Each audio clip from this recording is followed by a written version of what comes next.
Turn to Mark chapter 9. Man, and I'm going to get this in. And this is what it says. Verse 2, chapter 9, verse 2. And after 6 days, Jesus took with him Peter and James and John. Guys, you see that over and over again in Scripture. Peter, James, and John. He took with him Peter, James, and John and led them up a high mountain by what? Themselves. It's like, yo, we need to get away. We need a moment. Now look, and he was transfigured before them. That means that he took off the earth suit. His total glory as the Son of God was revealed in that moment. How many of y'all would like to see that? Right? But you always see this Peter, James, and John thing happening. What was the difference in their relationship with the rest of the guys? So we got to go get away by ourselves. And he was transfigured before them, and his clothes became radiant, intensely white, as no one on earth could bleach them. And there appeared to them Elijah. Wait, we were just talking about him.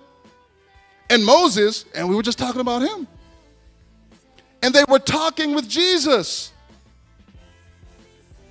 If you were there, what would you do? What would you? We'd probably be looking at each other just like this, right? Like, what the heck? What do I do? Right? Not Peter, though. Look at what happens. Verse 5. And Peter said to Jesus, Rabbi, it is good that we are here. Let us make 3 tents, one for you and one for Moses and one for Elijah. Let's make 3 tents. This will be great. And then look at what it says. It says, verse 6, for he did not know what to say, for they were terrified. You're standing in the presence of the Son of God revealed in all of his glory. What do you say? Maybe nothing. Maybe you sit in that awkward silence until he says something. And then look what happens, verse 7. And a cloud overshadowed them, and a voice came out of the cloud, this is my beloved Son. Talk to him. This voice, you talk about let's build tents. Yo, just shut up. This is my son here.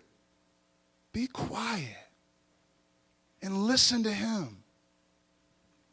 Man, oh man, oh man. And suddenly, looking around, they no longer saw anyone with them but Jesus only. And we have to read verse 9, and here's why. He says, and as they were coming down the mountain, he charged them to tell no one what they had seen until the Son of Man had risen from the dead. And they didn't even know what he meant by risen from the dead yet. But he said, look, I showed you something, but you don't tell anybody about that yet. I gave you this revelation in our personal time, but it's not for you to tell other people yet until I really revealed to you what just happened. And so when we take this personal time, when we take this time to be alone with God, yes, I want a closer walk, he will show you some stuff, yo. And it ain't about running around telling everybody else about it. It's something for you. Like, okay, God, I hear you. And I don't fully understand that yet, but I trust you. And so, man, God says, remember, Peter breaks the uncomfortable silence. God says, shut up, listen to my son. This is my son, listen to him.